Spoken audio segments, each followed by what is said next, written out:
the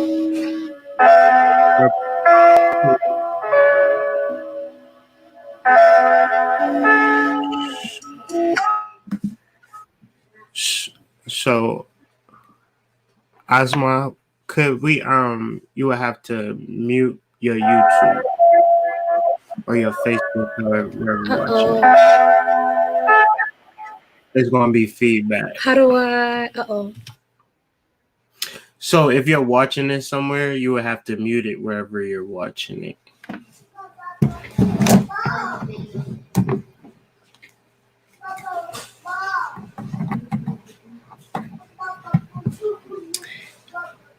You should be good though. Or you still got it on mute. Hold on. Peace to the family. Hope everybody is well. You're muted. You gotta unmute your mic.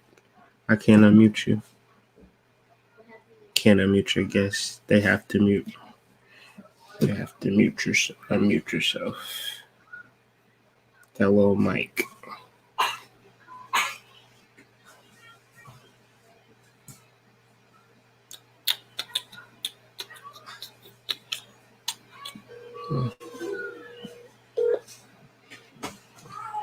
I think we're good now. Are we good? Yeah, we good. We super good. Peace.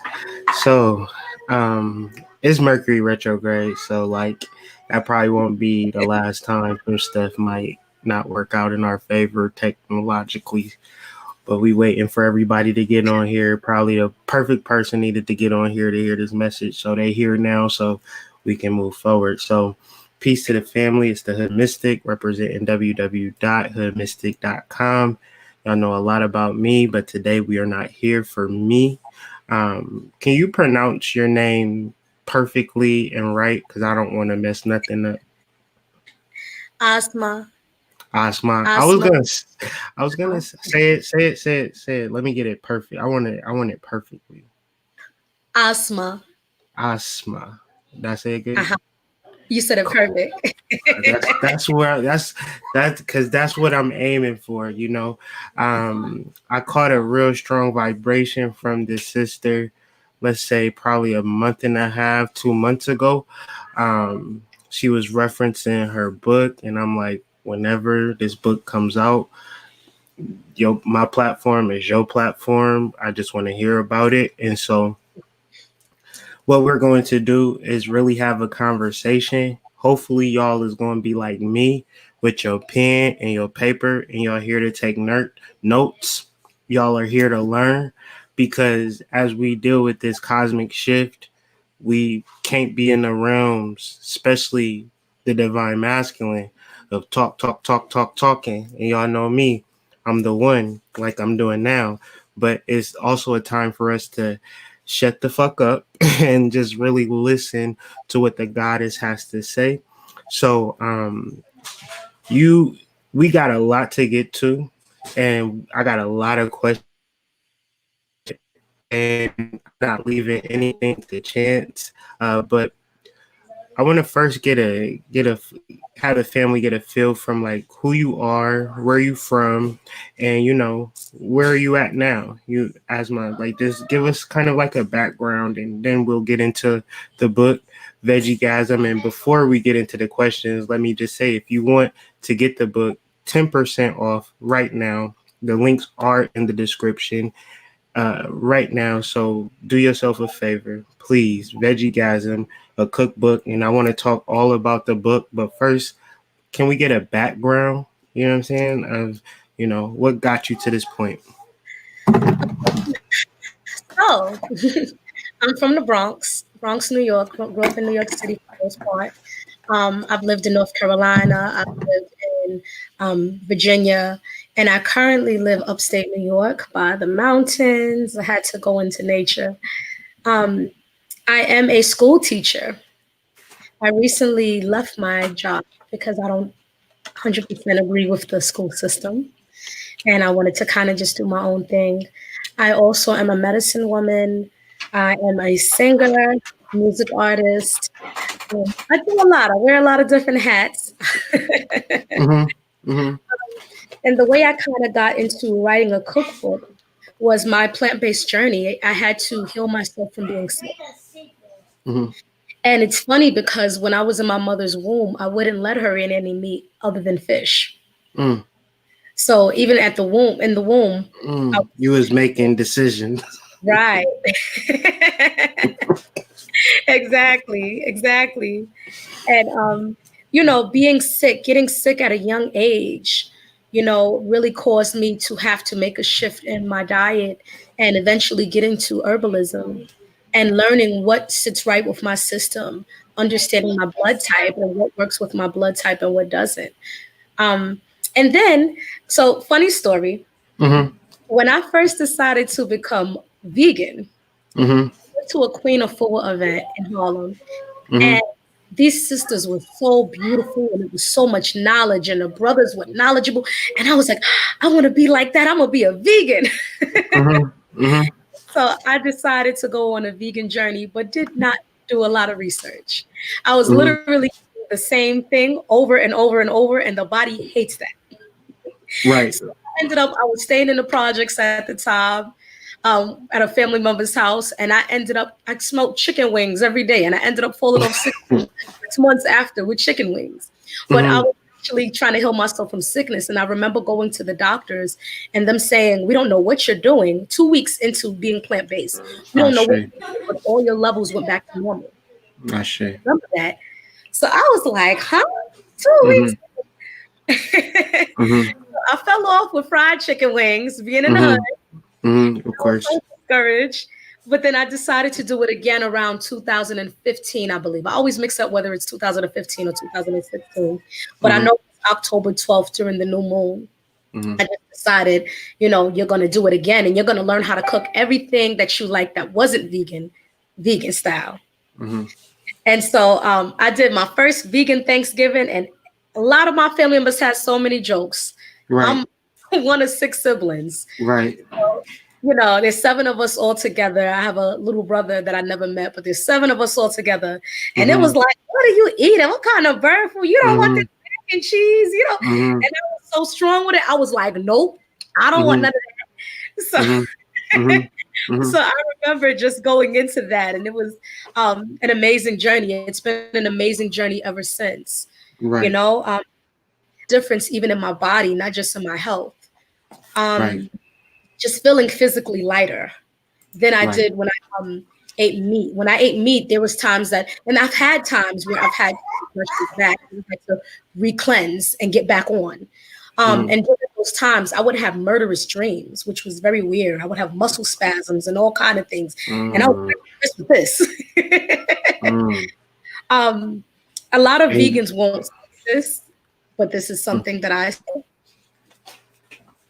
It's very important to eat the way that your ancestors ate, and in alignment as much as possible with your blood type. And also, there is a time it's okay to eat. A lot of people will not say that. It's okay to eat meat. Eating meat. You cut out. You said it's a time where it's okay to eat meat. Yes, Okay. a lot of vegans will not say that. But I'm that going to sound a little sacrilegious, girl. I feel you though. It does, even though I don't do it. So say for example, if we had to retreat into a forest and we had no electricity and we had to just eat straight from the forest. One thing that I've learned as I continue on my journey is that that's a time you may have to eat meat to make sure that your body has the proper mineral balance.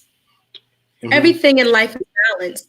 It doesn't help to be extreme with anything. In addition to that, there's some times where you may indulge in certain plant psychedelic medicines and you need something like meat that's grounding. Even though I'm not an advocate for eating meat. Right. But I hear what you're saying though. I hear 100% what you're saying. Everything in life is balanced. It doesn't help to be too extreme with anything.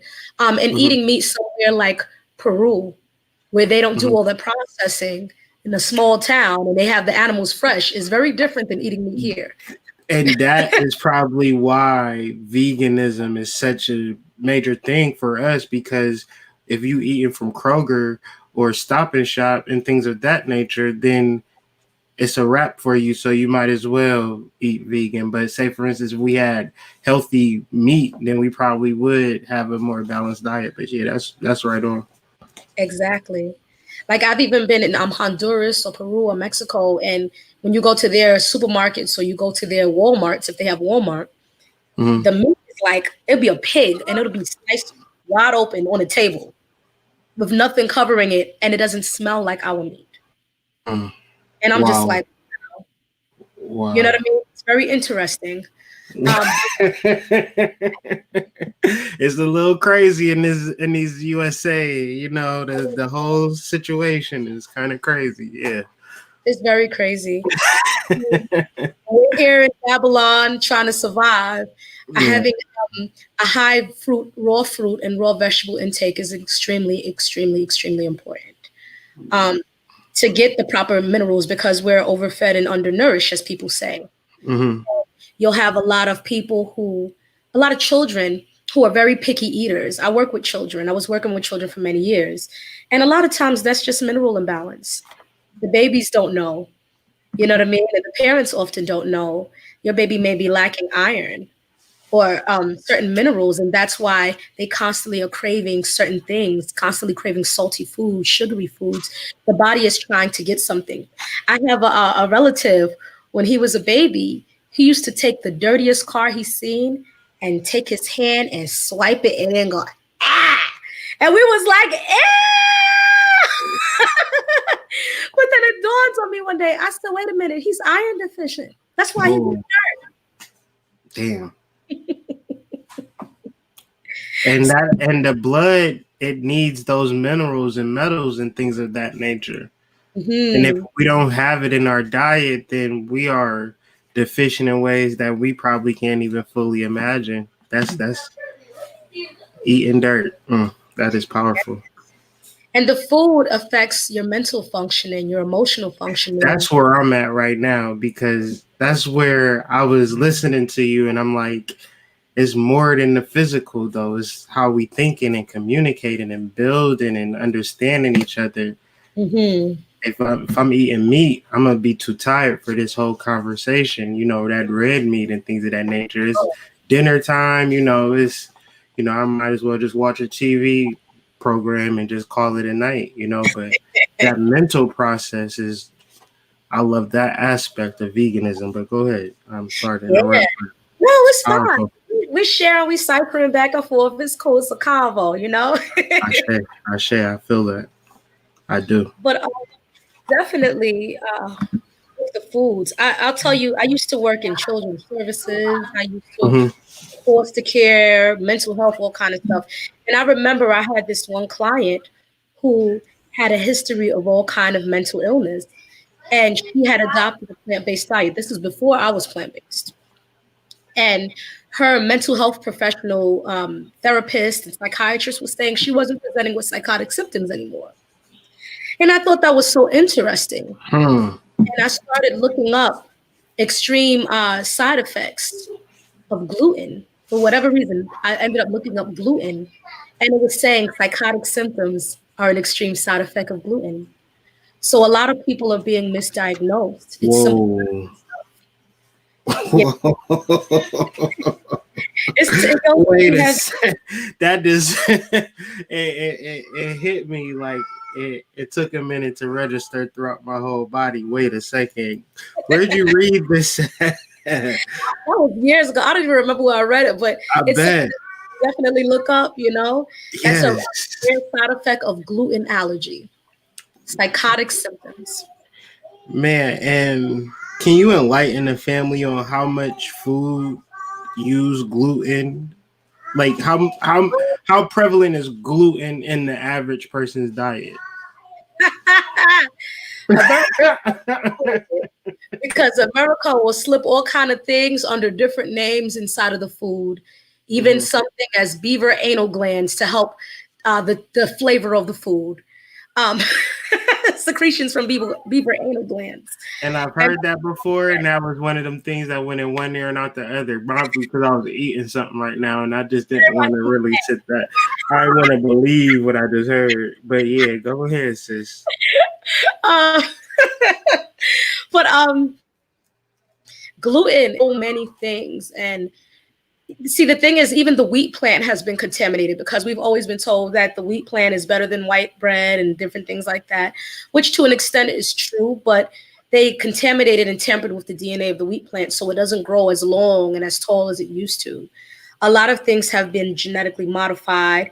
It's really hard, even plant-based, trying to navigate some of these things, but we do what we can. I'm a big advocate for people doing what they can. And even when I do health consultations, everyone does not need to necessarily become a full-fledged vegan, depending on what their ailment is. But there's things to navigate that can that can help you with minimizing pain and minimizing different things going on in the system, because we constantly are flooding our body with so much toxins and comfort foods.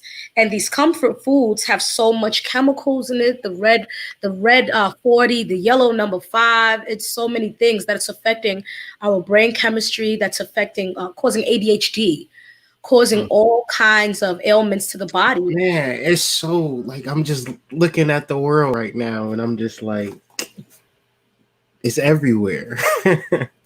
It's everywhere. Damn. I've never seen so many children diagnosed with cognitive delay and things. I've never seen so many people die of cancer so much. And cancer is relatively easy to cure. Right. It's a matter of changing diet and herbs and doing it for about a good few months. You know, I had an old friend who tried to get me to help his friend who was in his late 30s with renal failure cancer. That's a type of cancer you get in your 50s. He was in his late 30s and he had been living with it for about 4 years, not using chemo. And so I created like a healing regimen for him and all kind of stuff. And he was all on board. And at the last minute, he said, I'm going to try the chemo. They're giving me nurses. And about a month or 2 months later, my friend told me he died. And I was like, wow, you know, he was a father. And the cancer killed him. Everybody says fuck cancer, but no one says fuck the things that build on the cancer, that create cancer. Cancer is caused by what we're consuming, all the dairy that we're consuming, the enzymes in the dairy that cause an overgrowth of cells. You know, that cause this. The breast milk from a cow was made for a baby cow, not for a human. And then they slick with it. They give you cheese and yogurt, even if you get smart to the milk. Well, I don't eat milk, but I will get a Go-Gurt here and there, a Chobani here and there. And what you say about ice cream? You ain't say nothing about ice cream. Ice cream ain't milk, isn't it? Yeah, it's milk deep. And if you're pulling the cow for the breast milk, right? You're pulling the cow, pulling the cow. After a while, like, the cow is drained. After a while, you're pussing blood out of that shit. The cow is drained and she ain't got no more titty milk. So when you think about what we're consuming and then the processing, even cow's milk isn't naturally as white as it is, as we see it in the store. They gotta pasteurize it. All the chemicals. I mean, you know, there's ways that you can minimize the ADHD and the autism symptoms with food and herbs.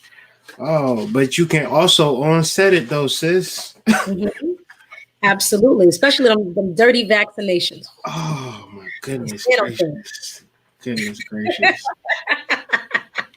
Goodness gracious. But you know, we in a place of solutions and things of that nature, and you are doing the work. You know, a lot of people can reference, I need this, I need to do that, I need to do this, but you bring in the goodness to the house. If y'all look at the thumbnail, let me show the people the thumbnail one time, because if y'all can see, it ain't like, you know how you get into veganism and it's like my diet now has to be boring and I can't eat nothing fun and, you know, that type of deal. But you come in with a cookbook that's actually giving the people variety and flavors and vibes. And okay, I feel like I'm in a restaurant. I might want to have a nice little cocktail with this. Like, it's lit. You know what I'm saying? What was the motivate? Did I give away the motivation for the book? You know, because is being a vegan meaning that I have to have a boring diet now? Or, you know, how did you make your diet go from boring to fun? Because just being a foodie, I've been a foodie, whether I was a vegan, whether I love me some food, and I'm not trying to eat nothing nasty. And you know, unless it's like bitter herbs, then you gotta kind of take it. It's like but you know, I'm an advocate for not making foreign foods. Like someone, my aunt just contacted me earlier, and she was like, you know, I gave one of my friends one of your cookbooks, and they said they tried this tomato tapenade, and it was so good. And I'm like, yeah, because natural foods is all in how you make it. You can make it good. You don't always have to fry everything, but sometimes you can mix it up and fry stuff. You can customize it to your taste buds like everything else. I have a lot of people that I've run across that said, "Oh, I don't eat vegan food," and I'm like, "You don't eat fruits and vegetables?" "Oh, I don't eat food." I'm like, "That's seasoning. Seasoning is herbs. That's you know what I mean?" And a lot of times, if I go to family functions, I'm offered salads or rice. And I'm grateful that they try. But I'm like, I eat more than damn salad. I got a little meat in my bones. I eat more than salad. So you gotta get the real food. something to give me some weight, right? Yeah. Yes. A meal. A meal. Right. So you put out a whole cookbook. So it must have been some slappers in there. What was it, motivation from the family to be like, girl, this empanada is so good, you need to write a cookbook? Or was it like, I'm gonna shock the world with this new book that I'm putting out? I think it was more the latter. More, I'm gonna shock the world with this new book. Because I wanted people to see that it doesn't have to be boring. Nothing in my book has soy, because when you go to a lot of vegan spots, and I know like all the good vegan spots in New York City, when you go to a lot of these vegan spots, they're delicious, but it's so much soy. And it's like, okay, first of all, the males really shouldn't be eating no less soy. Females shouldn't really be eating it either, but you know, it's too much. It's too much, and nothing to an extreme is really good for the system. You know, and then soy was also used to make plastic. When I went to Sabi's village in 2016 and I did this cleanse, and I never realized how valuable nature was until I was there in the hot sun, in the jungle, eating fresh fruits and vegetables, taking herbs, and my skin was glowing and all my senses heightened. And I was like, wow, like going plant-based makes me like a clearer vessel to use a lot of my gifts. And it was like, wow, you know, I never in my life had that kind of experience. And I wasn't even using any psychedelics at the time. It was just being around nature, eating differently, drinking fresh water from the mountains, you know, that was amazing, with high pH balance, not drinking a lot of this toxic water. Everybody thinks this purified water is good and it's Poland Spring, and a lot of these things have lower pH balances. They just cause and bring more acidity to the body, you know? It's like some water can lead you to more dehydration, but very much. Yeah, especially if you start drinking a lot of it. So it's a real tricky game out here. Yeah.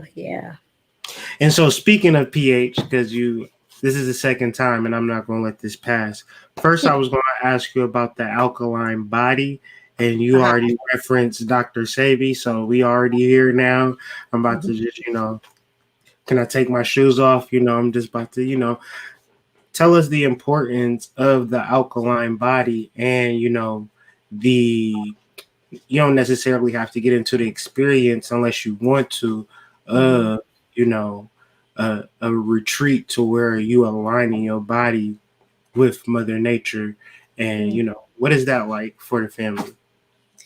So I believe that it's very important to cleanse your body, go through a cleanse with every season change. So at least 4 times a year, especially living somewhere like in the United States where there's a lot of processing, there's a lot of toxins, there's things even sprayed on the vegetables.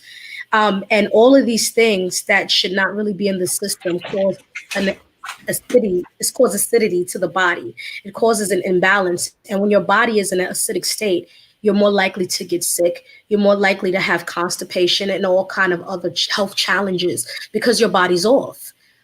So you have to balance the acidity with alkalinity, what's called alkalinity, which includes fresh vegetables, fresh fruits. Now you have different schools of thought on what's considered alkaline food.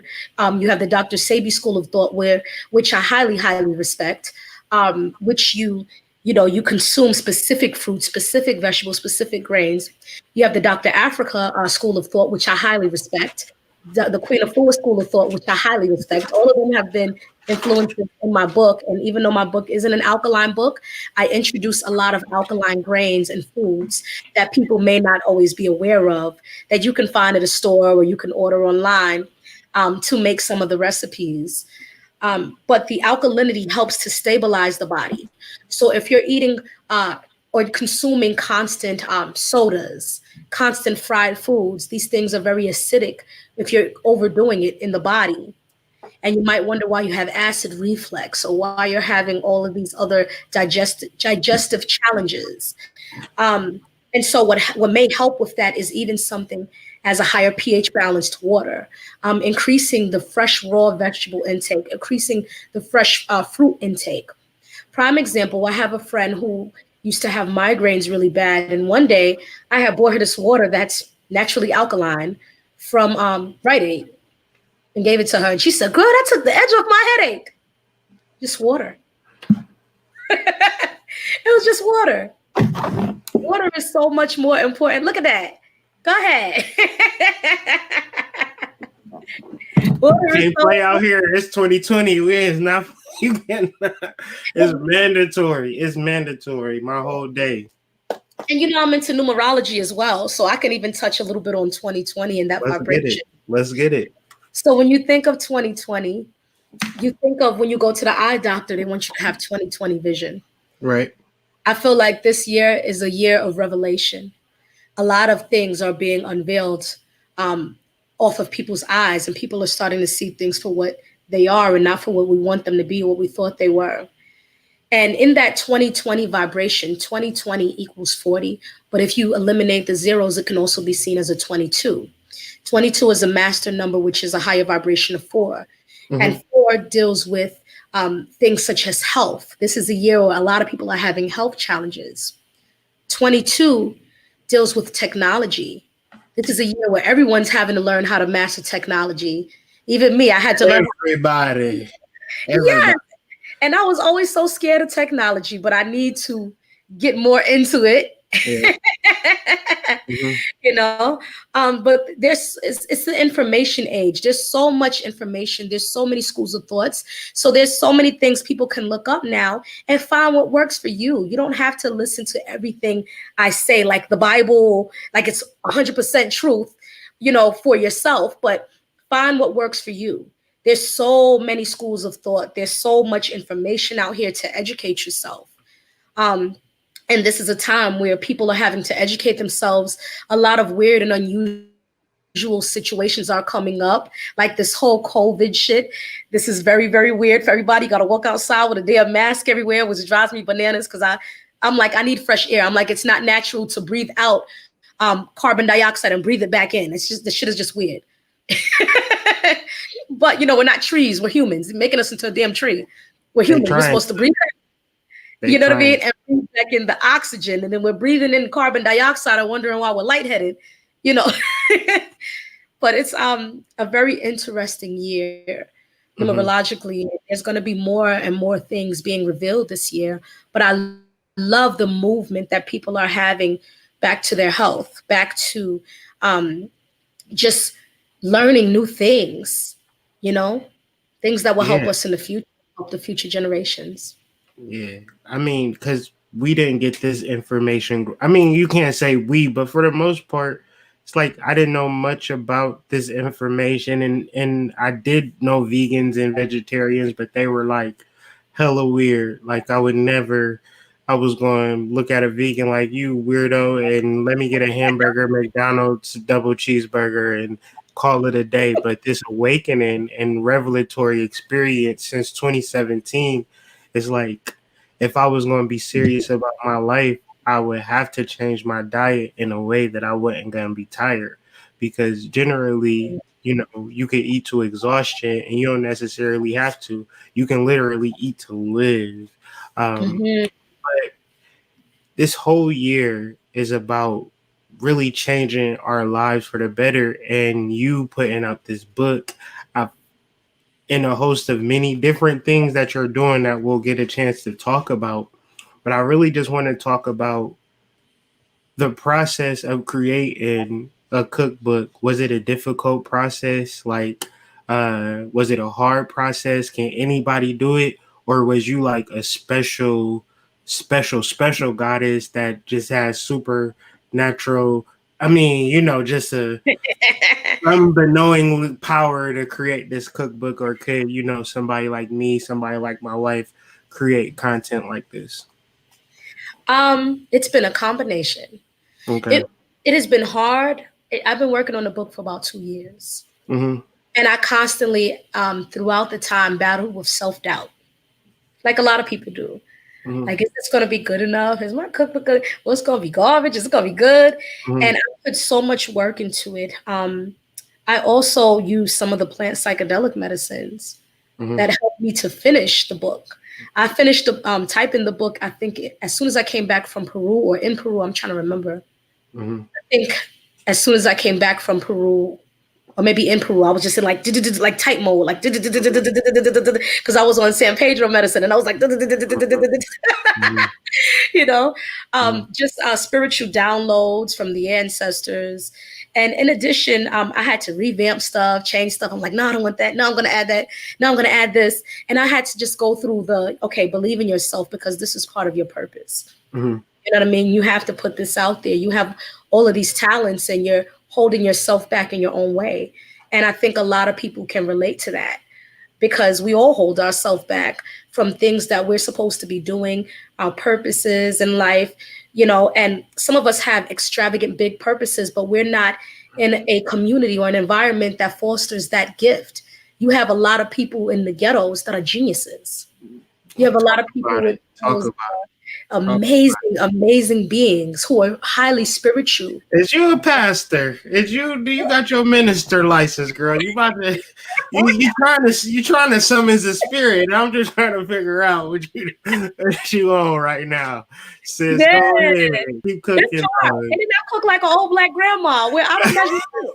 So I'm sitting there like, let me add this. And then people are like, how you make this? I'm like, oh shit, how the hell did I make it?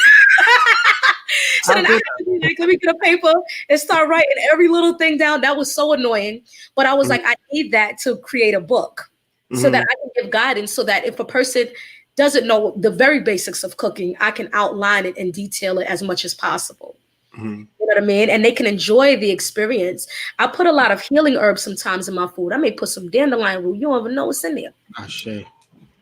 I made this African peanut butter stew one time. I had a family member who tried it for the first time, and they lived in another state. So after they came to, I used to have these little cookbook gatherings and tastings at my house, and they left, and they said they had so much gas the whole way home. They was releasing all this gas, and they said they stepped on the scale at home. They lost 3 pounds. Needed it. What did you put in there? Because no, for real. What you put in that soup? Seriously. I put herbs and love in that shit. I put some herbs and some love in that shit. You know what I mean? And one thing I'm big on is I'm big on praying over things that I do. Praying for healing power, even with the herbs that I make, the formulas I make, I'm big on praying over them. And just trying to put my energy into it, the love vibration, because love is such an important vibration that's misunderstood a lot, and it's undermined a lot. Okay, because now you taking me somewhere, because the book is called Veggie Gasm, and you somewhere, because I'm like, damn, I do want to plate, but it's like I don't want to. It's like I want to eat the food, but it was like I want to have the experience of whatever ancestral energy, your bloodline, your ancestors, your great grandmama, your great grandfather, all of them, they all like here in this moment, and you sharing that meal, and it's like it's sexual, but it's not like nasty or gross. It's like it's natural sexual. I don't even but it's orgasmic, like for real. Even if you do, sensual, right? Is and this is what the food is teaching us at a certain point. So it's just like, yes, veggie gasm. But why veggie gasm though? I know why I call it veggie gasm, but why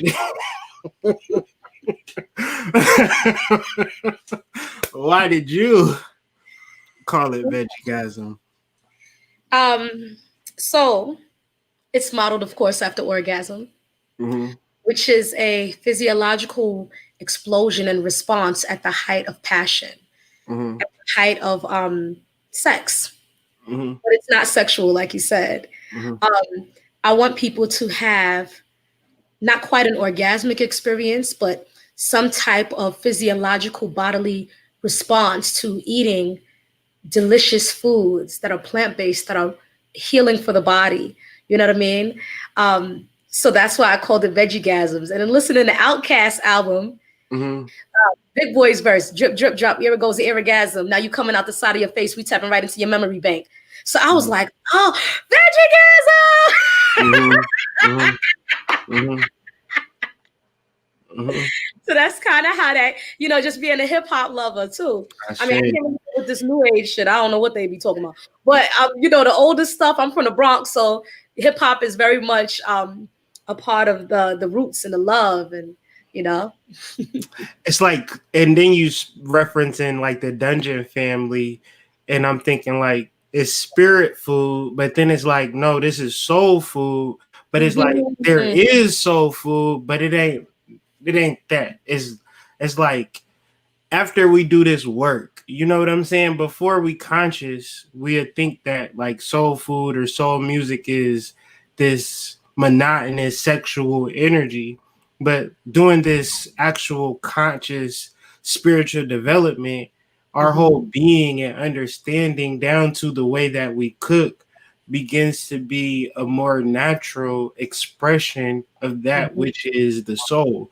So when you Mhm. reference soul food, I think that this is like the food that you're offering and you providing. And then, like, ladies, I know your man is giving you hell this evening, but today we have the solution. So, how is it in relating or, cooking for your man and things of that nature? Can we save our relationships through the vegan diet? Any thoughts? Mhm. That's a very interesting question. I think that it can if it's true to the plant based thing. I think a lot of times when we go plant based, we get hung up on a lot of starch. We get hung up on the soy. And I've Mhm. done it. I've done it and had to cleanse and had to get myself back on the wagon. So, Mhm. relapse is a part of recovery. I believe that you shouldn't beat yourself up for making mistakes, Mhm. and just learn from them. But also, a lot of the foods that we're eating now is feminizing the males. And it's important. Um, Oh my, you blowing my mind, sis. You're blowing my mind right now. I'm just playing t-ball with you. You playing real baseball here. Let me throw my cleats first. God damn. Oh man, don't get me started then. But Ooh. that natural masculine and feminine balance is so essential. Mm. It's so essential to everything, and we as females cannot be dismissive of the how much we need the masculine balance. We are not the masculine balance. Every man and woman have both masculine and feminine energy, yes, but we cannot replace men. You know what I mean? I think it's ridiculous to think that we could. Men cannot replace a woman. I don't Okay. care what they do. I'm not You even know, gonna try to do that, sis. I ain't. but Uh-uh. that's the essence of being a woman. And when a woman really understands who she is as a feminine being and her power and her femininity, not to misuse it. And the same thing for men. When men really understand what masculinity is about and not to misuse it, not to misuse the penis, not to misuse the vagina, it's something very powerful and sacred. And so, in terms of healing relationships, I mean, I wouldn't be surprised if plant-based helps heal a relationship. But I Hey. think it's very Y'all, important for y'all doing them eggplant emojis might want to really cook some eggplant. I'm just saying, maybe it might might get something popping tonight.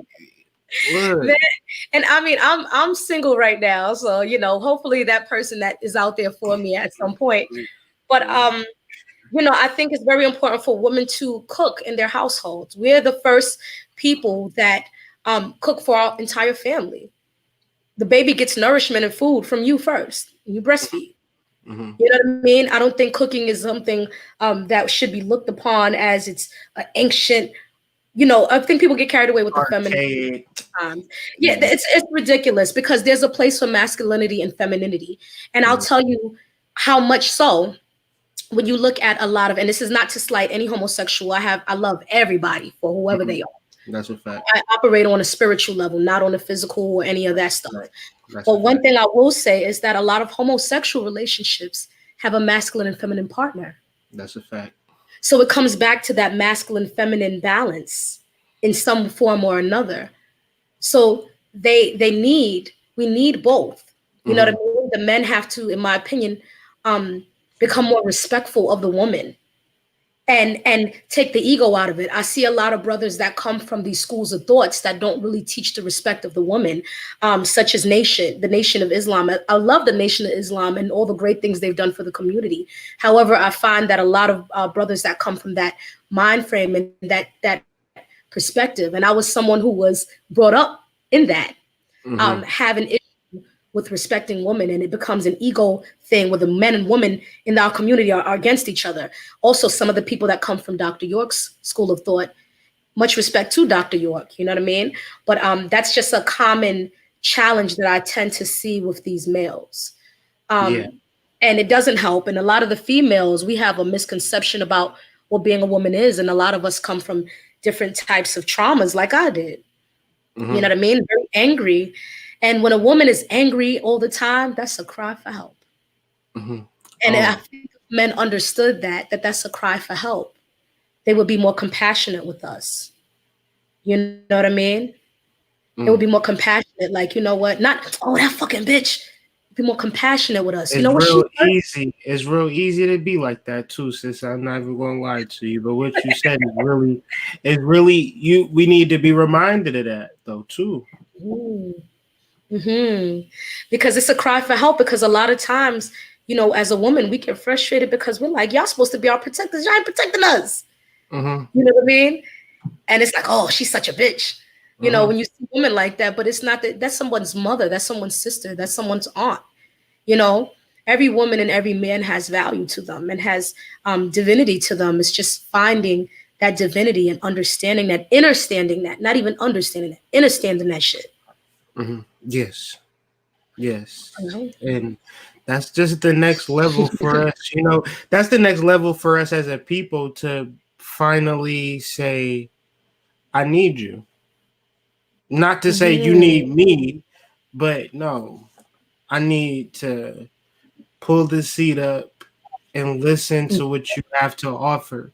And from that point of view, all of our questions are going to be answered, and it's like the ideas that you are presenting, I know that when the time is right, it's going to be somebody that's going to want to absorb that energy through the modality and the alchemy of cooking. And it's your energy that you're providing to, us through what you're talking, through what you're cooking, and then the men and women that's reading this book, right? They're reading the book, they're cooking this food for their family. Now they're loving their family in a real deep, passionate, spiritual way. And I know we try to do so many different spiritual things to elevate ourselves, but what about the food that we cook? Like, can't we start there, before we get all of the fancy crystals and things of that nature? Because you might meditate and scry on your crystal when you got a chance, but you're going to eat every single day. But what if you ate the opportunity of intention? Wouldn't that be more powerful than, you might do the spell and ritual and forget, oh, it's a full moon, new moon, I forget. But you're going to eat every single day. Right.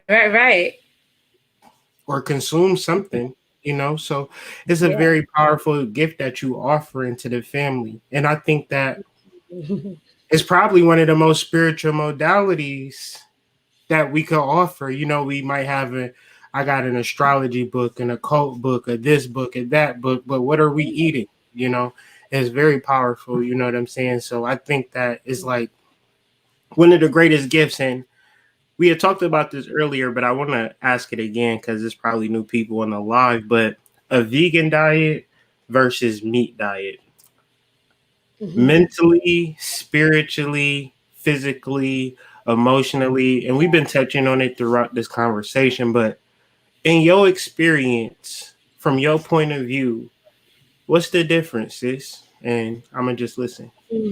I think the difference is that we've been mistaught on how to eat in our country. Um, if you eat meat, we eat it way too often. Every meal, very heavy. You know, it's very heavy on the spirit. The way that the animal's even slaughtered is disrespectful. Mm-hmm. And we're eating the hormones of the animal going in shock from being slaughtered. Wait a second, man. Wait a second, like, wait a second, man. The hormones, because that's what we're doing. We're secreting. If I'm happy, I'm gonna secrete a particular hormone. If I'm petrified, I'm gonna secrete a particular hormone. And I know I'm about to die. I'm in this long line. I know that I'm about to die, and I get a chance to secrete these hormones. I kill you, and then you eat.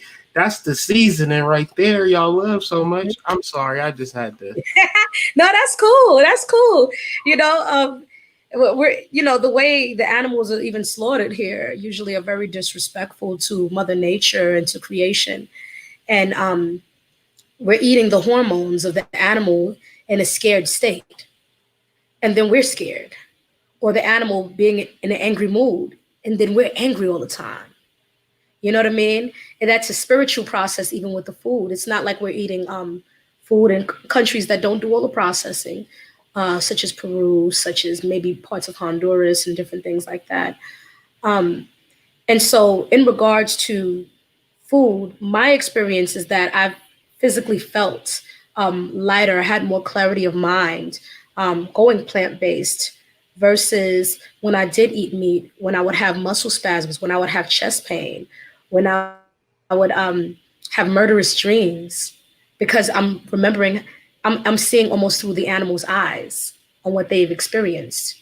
You know what I mean? I'm a huge advocate for plant-based eating, but I realize that everybody don't need to be 100% vegans all the time. I mean, do what works for you. I very much advocate for it. I think it also depends on where you are. Some countries don't do processing, as I stated.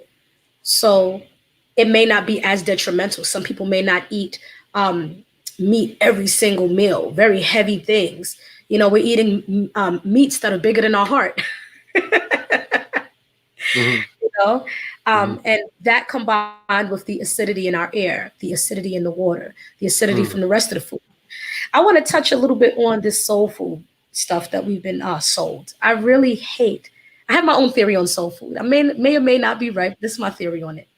Let's get it. I believe that soul food was in a way created to kill the master, not for us to eat. And the reason I think that is because the narrative is told that our ancestors. I want to scream right now, but people are sleeping and it's a relaxed vibe in the house right now. But I wanted to fucking scream, sis. Go ahead. Because when you think about it, right? Our ancestors were healing the masters when they're sick. So they had some type of knowledge of health, physiology, anatomy. Why would they heavily, heavily deep fry everything for themselves to consume? And put so much cheese on the mac and cheese, 5, 10 cheeses. It doesn't make sense if you have knowledge on how the body works. And so my own personal theory is that it's something that was meant to kill the master with a slow death. But when you think about it, they say that this is ancestral foods. And if we were to say that we come from Africa, I don't know how mac and cheese comes from Africa. Macaroni noodles. I mean, they got goat cheese, but it doesn't make sense. Do it make sense? Yeah. Some of those things are not. Those things are not indigenous to Africa, so it doesn't make sense. Green beans. Wait a second. Wait a second now. You got me bent. I can't imagine no green bean growing in Africa, but maybe I don't know. don't know everything. I'm gonna keep. I'm gonna just relax. Hold on, turkey. Wait a second. We've been really miseducated as so-called Black Americans in this country. You know what I mean? It just doesn't make any sense. There's a lot of things about the narrative that doesn't really make any sense, and we've been taught to accept so many things that are not ours as our truth and as our history, looking for self-identity. You know, so even the soul food, I look at it like, was that really our shit, or was that for us to kill a master with a slow death? Who knows, and man, just the phrasing of it, the wording of it, the energy behind that, it just sounds so right and exact. And it has to be, we knew what was right and exact, and we had leaders that would advise us over what's right and exact. And we always have that. No matter how sleep we are, we always have a Dick Gregory. No matter how much we shaking our booties in the club, there's always a Dr. Sabi. There's always these characters that pop up, no matter how ignorant we are to the truth and what we must do in the time that we are in. So I hope you all are taking heed and taking your notes and seeing how you can make positive changes to your life in the realms of health, because health is wealth. You can have all of the money in the world, but if you sick as hell, you won't be able to enjoy it. So let's enjoy our lives. Let's enjoy our bodies. And this is such a wonderful conversation. Some things that we was referencing earlier, I want to touch back on. Plant medicine. We was referencing Peru, and then you also have a plant medicine retreat. The links are in the descriptions on how to get in contact with you about that. But yes, you was referencing how it helped you write a book and things of that nature. I want dibs, sis. I need to figure this out. What is going on? So plant medicines. I believe that the ancestors left these ancient psychedelic medicines to help us heal for these times that we're in now. I think that they knew what we were going to go through and what's coming. There's more that's coming. Why do you keep blowing my mind like this? Like, why? Why do you keep doing this to me? Like, I'm trying to chill. Like, I was just going to drink some water and listen, but you just keep, my mind can only take but so much. But go ahead. People be sleeping on me. You be sleeping on me. I'm low key. I'm fully awoke. Alarm clock is like, the snooze don't even work no more. We up. Let's get it. Like, so the ancestors, the plant medicine, these times we are in. Oh God, keep going. Pyramids were made. I believe our ancestors was on plant medicines to make the pyramids. I mean, because they're so powerful. And you have different plant medicines that are psychedelic from different traditions, from the ancient Incans to the people of the Amazon to even Africa, certain parts of Africa, with the Iboga. There are many different plant medicines that are kind of like a slingshot into healing levels of trauma, very deeply ingrained, even ancestral trauma. And I actually recently started organizing retreats to gather people. We accept people of all kinds, but of course, we definitely push for people that are brown folk to attend because we're a team of brown folk, and we are in need of a lot of healing from generations. And there's many different types that we indulge in at the retreats. I'm someone who has been through physical abuse, sexual abuse, emotional abuse, verbal abuse. And I allowed those things to happen to me because I didn't know who I was, and I had very poor self-esteem. And I didn't, you know what I mean? I didn't value myself. But I found my way out of those things. And over time, using the plant medicines, they just give you a mirror into yourself and realign you to your purpose and who you are, and help you heal from things that you may not have even known were plaguing you or messing with you. You know what I mean? Sometimes it'll remind you of a trauma that you experienced and you're like, whoa, I didn't even remember. But it also elevates you.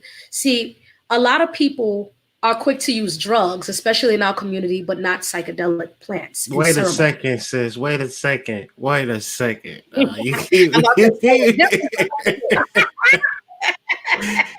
because you a crazy weird guy if you do the plant based medicine. Like you a hippie, Oh, you know. mm, But you everybody cool if over here. you a Namali in the weed. Go ahead. That's Right. That doesn't make any sense because to me, drugs are a cheap, watered down version of what plant psychedelic medicine is when used properly. And you have some drugs that imitate psychedelic medicine, like you have bufo, where you inhale the crystallized venom from a toad. I heard about that. From a crack I heard pipe. about Crack is an imitation. You see what I'm wait, saying? hold up. So they using the sodium bicarbonate as a they just tricking the body into thinking that you doing the plant-based medicine. And this is why our people are so drawn to it because it's in our DNA. However, it's the chemical composition is like the ish, the Jewish, the blackish, the brownish, the druggish. It's not drugs, it's druggish. Right. Because when you think of most drugs, and I learned this from one of these shamans in Peru, when one of his books that he wrote, and just processing it on my own with combined with the information he gave. When you think of drugs, a lot of people are looking for spiritual elevation when they use drugs. Mm-hmm. You want to get high. You see what I'm saying? Yes, yes. When you get high, you go back into a depression when the drug wears off. So you're really not getting high. You're not getting elevation. It's a weak imitation on what plant medicine is. But plant medicine in our country is regarded as a drug. Yeah. They'll put it in the same category as heroin and all kind of bullshit. And it's not the same thing at all. Plant medicine gives you, when it's taken properly, under proper guidance, it gives you elevation and you stay in an elevated state. You don't go back into a depression usually, plant medicines. You know, a lot of people see visions with plant medicines depending on the medicines and how it works with them. A lot of people may see their relative that passed away that they needed to reconnect with. All kind of stuff. And you shift your DNA every time you take it. So you can even help people in your bloodline who haven't taken it because you share blood. You share DNA. Y'all rooted. If one branch get the goodness, the whole tree getting right. Yeah, they get a little bit of it. They get a little bit of it. Man, and you said you organizing people. What's Yeah. the ins and outs on that? So I have a contact that you put in the description. For anyone who's interested, they can feel free to email and ask when's the next retreat, where is it going to be, and you know we journey with medicine. These are actual medicines. There's medicines that's even blown up the nose. And everybody's like, blowing up your nose. You got. I know people that will sniff cocaine but won't try to medicine up your nose. And I just like, what? You know, and they would really try cocaine right now if you had some right now. Like you got cocaine, but yeah, that's interesting. I went to Massachusetts this past weekend and traveling. We went 90 there and 80 back, but 90 take you up through upstate New York and all of that. It's extremely scenic and extremely beautiful. Is that where y'all get it in at, or do y'all travel up and away? Right now we're traveling, but we have gone up there. Okay. We have gone up there. I actually live up there by the mountains. And I love to see the nature outside. It keeps me calm, especially if I'm pissed off. I got to go into nature. And, you know, it reminds me of, I see people in the chat talking about some of the plant medicines. Yes, rape, bufo. There's many different types of medicines. I see some people in but we go different places. You know, we're always looking for more people so that they can, we can help them on their healing path, you know, and they help us. You know, we're still healing ourselves, even though we're helping with the medicine. So it's a very beautiful, beautiful thing. So, family, please utilize the links in the description to reach out to Asma. Asma. As Ah. because not as, because it sound like as, and you don't want that. So you go No, as, asthma. yeah, I'm not not a as, sickness. and then you're not even asthmatic. You got Right. you got good breath control. So you just throwing it Thank you. all off. I got it. So work with me, be patient with me, and I'll get there. Trust me. Thank you. So as we trying to like, I really am always intrigued. I was watching an interview with you yesterday, and I didn't get to watch all of it, but it was just like this one part. And you know, anytime I hear anybody say anything about we was already here, you my friend, right? You Wow. just my friend. We locked in. We ain't never going to not be friends. All right. So where do you come up with the nerve to say something so preposterous? You know, we all came from Africa on slave ships in 1619. How can you say that we was already here and you got Indian in your family? Well, I'll say this. First, I will say that there is nothing wrong with being from Africa, from anyone from Africa. They are our brothers and sisters. Gotcha. However, just because we share skin color does not mean we're all the same culture. Gotcha. No one, no one misunderstands. Well, no one is quick to say if a French person says they're not French, they're not Russian, they're French. No one questions it. No, but they got the same skin. That mean that they all from Russia, right? But see, we tend to do that with our own kind, as if we have no other cultures. And what I mean by that is that there's a lot of research that's coming out. See, I was raised very pro-African militant. Mm-hmm. And I Mm-hmm. remember times in my life when I've come across African people who looked at me and said, "You ain't African." And I was like, Really? "What you mean? What you mean? Yes, we are." Mm-hmm. You know, I fought Mm-hmm. hard for it. And I remember my grandmother, my maternal grandma, when I was a little girl, I remember her saying, "We are Sioux Nation on my side." Mm. And a lot of my friends had grandparents who said, "Oh, we are Choctaw. We are Iroquois. We are Accomack." You know, and it's very dismissive of our own ancestry to say, "Oh, our grandparents didn't know what they was talking about. We from Africa." Yeah, right. It's very dismissive. When you look at the transatlantic slave trade, there's a lot of holes in the story that don't seem to make sense, and I'm continuing to research more and more in time. For example, how did you Let's talk about successfully it. take how did they successfully take thousands of slaves over the roughest side of the ocean, which is the Atlantic? Mm-hmm. How did you The that's a Bermuda Triangle and all of that. right, and that's a 4 to 6 month journey. It doesn't make sense. And what were these boats made out of? And how do Oh, we have good. leftover boats or pieces of boats from Columbus in 1492, but these slave ships is coming out all of a sudden within the last 20 years? There's a lot of things that don't make sense in the narrative, and there's also a lot of documents where the conquerors came and documented that the people that they saw were of darker hue, range of features. We have to, I think, um, reprogram our mind on what an American Indian is, because we're taught to look at these pale people with these long, long bone straight hair and thin noses as an American Indian, when many of us were already here. Our grandparents did not lie to us in most instances. Mm-hmm. And even when you look at the region where your great grandparents were from, that those tribes were there. You know what I mean? It's a whole lot of history about us being whitewashed and being reclassified as Mm-hmm. Negro, as colored. There's a lot of rebellions and a lot of ways that our ancestors, indigenous ancestors, have fought back.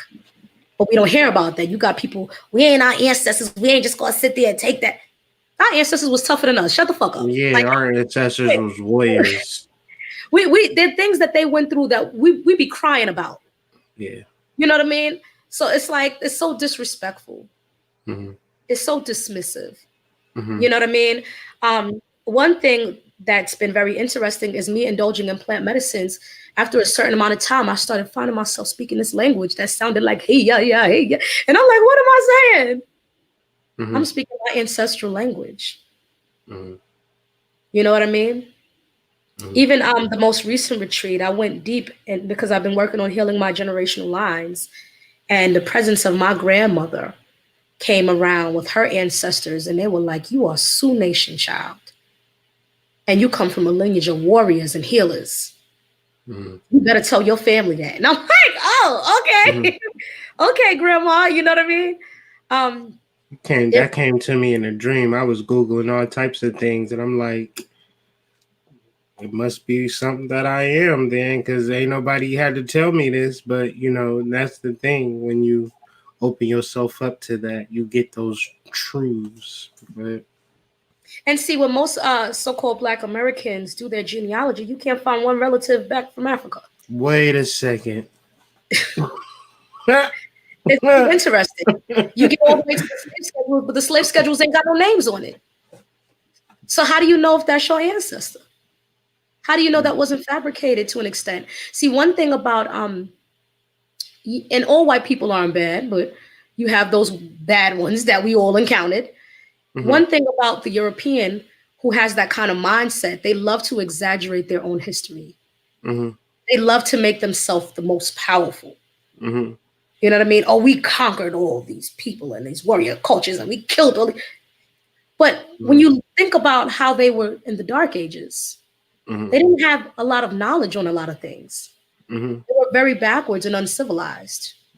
So how did you successfully conquer nations of people that much who were more advanced in weapon making, who was more advanced in science, who was more advanced in math, who was more advanced in navigation skills and all these? It doesn't make sense. And spiritually and physically, a lot of us know in our heart and soul, it don't make sense. But we deny it because we've been sold this narrative of who we were. Oh, all your ancestors were slaves. Well, if you tell a group of people that the land that they've been on and that they're connected to is not their land, they feel like a displaced people. There's research about children who have no sense of identity performing poorly in school and in life. Our minds are very. Wait a second now. God. Our minds are very colonized. I saw a meme one time and it was so funny to me. It said our minds are so colonized we think vanilla's white. And I thought about it for a second. I'm like, huh? I'm like, when you think of the vanilla bean, it's darker than chocolate. It's black. It's black. So it's black, right? But they constantly, even in food, pair this white black thing. The white cake is the angel cake. The dark cake is the devil's food. It's a psychological tactic. It's a lot of psychological tactics. It's a lot of witchcraft being brewed among people.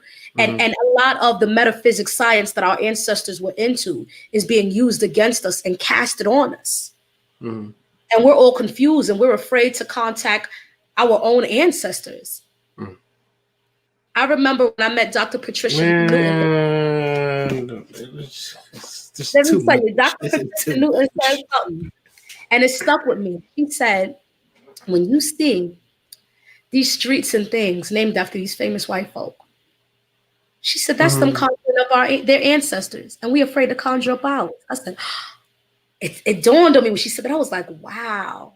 You know what I mean? You have a lot of religious people who won't believe in herbs or any kind of food, fresh, natural food, but that's God's medicine. Revelation says the nation shall be healed by the leaves, chapter 22, verse 2. And so how can, even our perception of God to me is so backwards. So much of this education, you know what I mean? And a lot of the answers to what we need is in ourselves, in our inner God energy inside of ourselves. 100%. Speaking of inner gods, she's just a wonderful interviewee.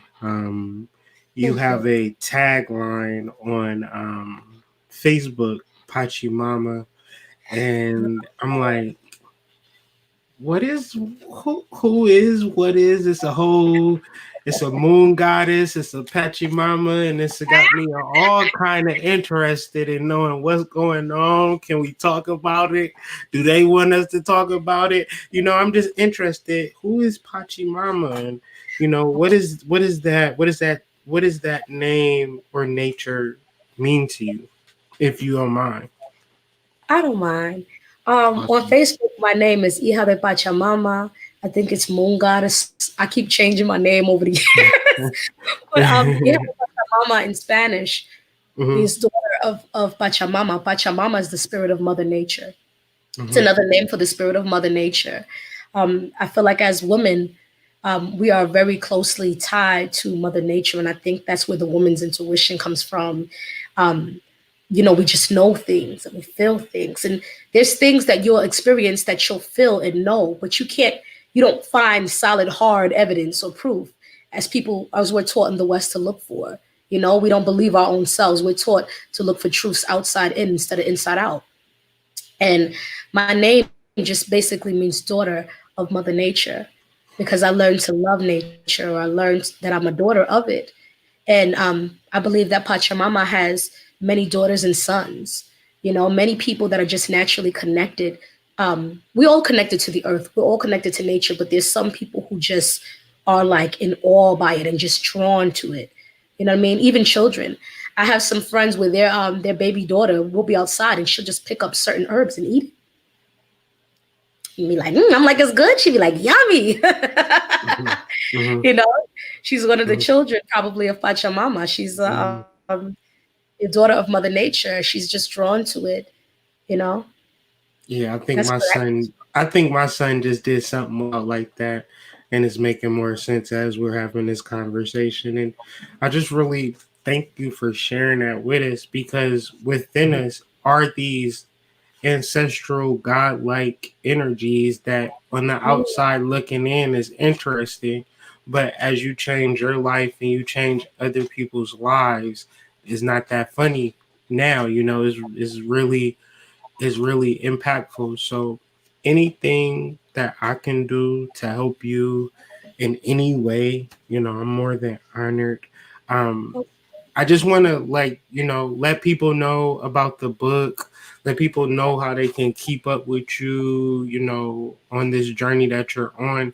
I just feel like you a person that, I shouldn't have to force y'all to, link up with sis, but you should be running there, and all of that. Like, you a person that people need to know beyond the gimmicks, beyond the hype, beyond the I'm this person, I'm that person. We talking about energy, we talking about power, we talking about connectivity, and these are the type of, like, bringing you on my platform is like, I just want to show people, like, this is what I'm talking about when I'm talking about real spiritual energy, real power, not this facade type of energy. So, how could a person that wants to link up with you, whether it's plant medicine or your book, or just to, get some advice on, anything, I think that you would be the person that people could just ask things. So you probably got some consultations going on. So what's going on? absolutely, absolutely. I have 3 Instagram pages that I use. Mm-hmm. One is Return to Pachamama, Return number 2, and Pachamama spelled Pachamama. And that's where I put a little more of my herbal formulas on. And I also have a website called returntopachamamaherbs.com where I sell some of my formulas and I also customize. And if there's anything that I'm not well versed in, I have no problem referring to any other herbalists who go deeper than me with the herbs. So, I mean, I have lots of really great herbalist friends that I've come across over the years who are very dope at what they do. I also have another Instagram called Veggie Gasm Cookbook. That's where I put a lot more of my foods.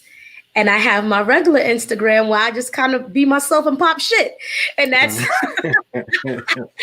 gotta have that balance, sis. You gotta have that balance in all of the, yeah, that's what's up. Oh yeah, oh yeah. That's unapologetic Asma.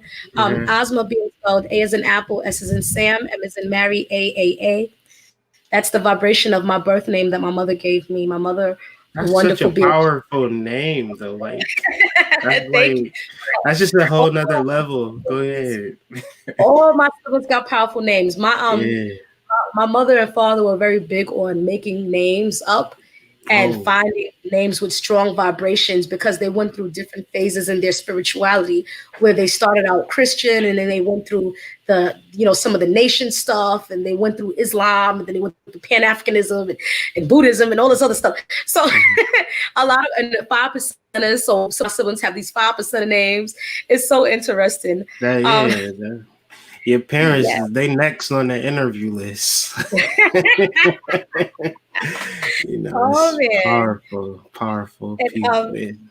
email Mhm. about the plant medicine retreats. You can email at urbanshamanism369@gmail.com. And to email me about personal consultations, health consultations, you can email me at return number 2 Pachamama products 4683@gmail.com.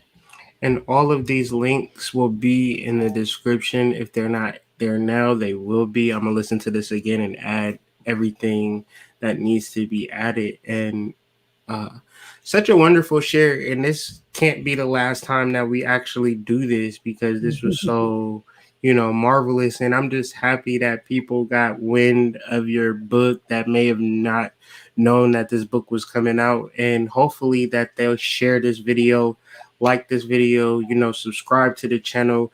Are you going to be putting out more content in relation to your book? I can see a cooking YouTube channel coming in the works. What's up with that? Yes. Hopefully by the end of this month, I will have a YouTube cooking channel where I will make some recipes that's in the book, some recipes that's not in the book. Word. So, yeah. Just to kind of showcase some stuff and have a little fun with everybody. Mm-hmm. I love having fun with cooking. Like cooking Mm-hmm. is so amazing. You put your energy and your love into it. You don't really rush it, if you don't have to. And you feel the love sometime in the food when you eat. This tastes good. That's why when you eat Mm-hmm. and you eat something good, you want to dance sometime, Yeah, It's have a good time. Yeah. yeah, like everything is energy. Everything around us is energy, and Go the ahead. vibrational energy is so powerful. Even in the words we say, the spells that we speak, which that's what words are, and even in the things that we touch, the energy, the intention, in things we say and things we do is so powerful. So I'm Man. excited. Imagine if you had a cooking channel and you dropping knowledge like you do. That might be something different. You feel me? We can just sit here and talk, but what if you put it down an excellent, fine cuisine meal? So this has been beyond amazing. And when you do the cooking channel, and if you ever want to just come and pop shit with me, you always got a place. You know what I'm saying? So Thank you. Thank thank you. and y'all go cop the book, save 10% utilizing that link in the descriptions. The Veggie Gasm cookbook is out now, Amazon everywhere now, or you Yes, it said should be on Amazon. I didn't double yeah. check Amazon, but it's supposed to be on Mhm. Amazon. But if it's not there, you can go to the bookshop. You can get use the code and get a little 10% discount on the book. And it's a great gift for the holidays. For if you know any Yes. vegans or you're trying to go plant based, you can go and get the book. I got some butternut squash cornbread. I got some potato salad up Hold in there. It on. tastes Yeah, like let's grandma. what you got? What you cooking in there? Like, cause you doing the Lord's work. You repairing homes right now. So what is we cooking? Like, what kind of meals can we Oh, cook man. in here? All kind of stuff. I All got kind of stuff. I You got was even soup. doing the smoothies and all. Like, Oh dang. yeah. And I have some juices. I have a diabetic juice that I created to help keep the blood sugar low. Mm, So certain fruits and different things and certain herbs combined. It's a little bit of a longer process, but it tastes like mhm, regular juice. And you could drink it like regular juice, but it's helping to lower the blood sugar. mm. Um, just So different you types. doing all types of like it ain't just fried mushrooms that taste like chicken. You going above and beyond with this VEGGIEGASM thing. You under like man, But I y'all got like it's God. Christmas season. It's Christmas season. We buying gifts for people. So I think like if you're not buying this book for somebody in your family, like you can't really just you can say I love you, but do you though? Like, do you really love them? You don't even care about their food or their health. It's other Yeah. vegan cookbooks, but is they veggie gasm books, the cookbooks though? Like, you gotta No, think about it. I think it's but it's so funny. One thing we hear from our people a lot of times is I eat good. Girl, I eat good. Man, I eat good. But Mhm. when you look at what they're eating, you like, is they eating good? I mean, Y'all eating not eating good. Y'all not eating good, whether it's meat based or vegan based.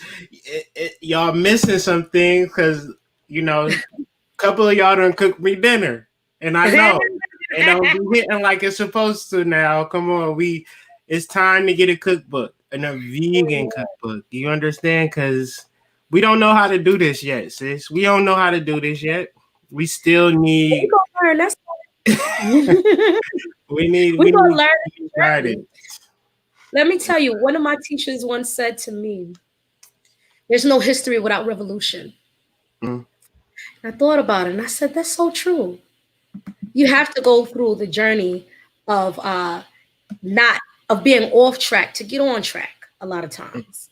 mhm, You know what I mean? That makes you stronger on track because now when you're on track is purposeful. Like that picture on the bottom, that's avocado fries. mhm. You know what I mean? You got empanadas. Avocado fries. Uh-huh. Wait a got second. And butter, it's and it's peanut butter and it's smoothie. delectable though. Like it looked like I'm at a bar or something. You know what I'm saying? I'm like, would you like an appetizer, sir? Yeah, I'll try to what kind of sauces that you got with them avocado fries? Oh, that's just some Chipotle. I always say this word wrong. Alioli. I can't never say Don't that damn word. Alioli. get me. You Alioli. say it better than me. Hey, Oli. Yeah. Shout out to my photographer, Stella McLeod, coming out of Brooklyn. She did some beautiful photos for the book. We had a lot Mm-hmm, of fun. mm-hmm, And my the editor of my book, she has her own editing company. She's a sister from Texas, Loretta Norris, who owns Writers House Publishing.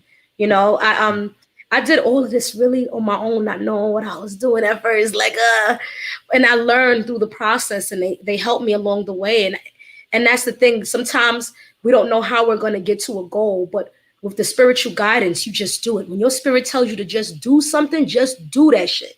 mm-hmm, mm-hmm, I just recently left my job like last month mm-hmm, randomly, mm-hmm, and my spirit was like, just do it. mm-hmm. And I don't look back. I haven't regretted it yet. I didn't know what I was going to do after. I'm like, what am I going to do?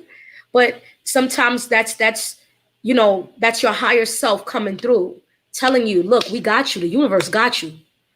Do your thing. It's time to get into your art. It's time to get into, if you're an artist of any kind, you need to have your art. That's what'll keep you sane. Mm-hmm. If you're a painter or a drawer and you don't draw and don't paint for years, you're gonna lose your fucking mind. You're gonna be driving people crazy. Mhm, Joe, you're so mhm, crazy. You better mhm, get to that and start drawing and painting or whatever your art is. My art has always been music. My artistry is music, and I mhm, remember being afraid to sing for many years because when I was a kid and I'd be in my room with the hairbrush and different things singing, I would hear, shut the fuck up. mhm, mhm, mhm. You know what that does to a child? You Shuts them know? down. Shuts you Right. down. And so I thought I couldn't sing, and people be like, "Oh my God, you sing so good." Mhm, But I had to get my power back. That's the thing. We're taught as people of color in this country to be victims too much, mhm, to feel powerless. But at what point do you take your power back mhm, from the people that hurt you, from your oppressor? How are we going to say that we're gods, but we're not acting God-like? We're gods, but anything that's not a god is holding us back. What's going on? Mm-hmm. So we have to get into that and get to that point of tapping into our godlike energy within ourselves. You know what I mean? Taking our power back. Somebody may have told you can't do something. Fuck them. Fuck them. You Mm-hmm. can do anything and be anything you want to be and do anything you want to do. Sometimes it's a person's, I've known people where it's their own mama that been their worst enemy. And I'll be like, damn, I'm grateful for my spirited mom. You know what I Mm-hmm. mean? But sometimes it's people's own mama. But maybe that mama was just here to bring you through. Mm-hmm. Her purpose wasn't, what she laid on you, you don't have to carry that shit no more. You know what I Right. mean? Whether you Right. release it through plant medicine or any other way, through meditation, through yoga, whatever, you don't have to carry those things anymore. We carry too many things that weigh us down that we don't need to carry. And it takes away our power, and we have to get our power back. Yes. And it's hard to do that though, sis, if Oh, yeah. our mind ain't clear. We eating this and that. We just busy. Let me run off in the rallies or checkers real quick. Let me get a number 4. I just need to eat this real quick, go to sleep because I gotta wake up early, get the kids ready for school. Mhm. All of these things that go in our mind. Guess what, sis? The last thing that we think about is our health. But Mhm. everything that you just referenced, I was Mhm. just feeling that if you don't have your health together, how is you going to be able to get there? Mhm. How is you going to have the clear presence of mind to even be present, because Right. food is doing a lot to you psychologically. You could feel good. You could even be a smart person. You could be passionate, spiritual, but like you say, you absorbing them hormones of a dead animal that died through trauma. It wasn't, so whether you like it or not, you got that energy attached to you. So Mhm. when I'm doing this chakra work or this spiritual work, spirit is clearly saying to me, well, I know you like lamb here and there, but we not doing that no more, right? I know you like fish here and there, but we not doing that either. And Yeah. it's like what is based on what I have to do though. I got a lot to do.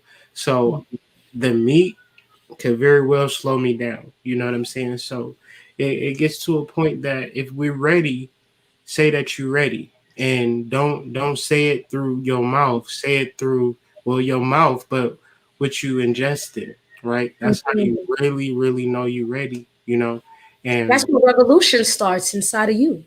yes. The revolution starts inside of you. Everybody talks about revolution. Revolution is not just a physical thing. Everybody's in an internal war because nobody knows that they're a god.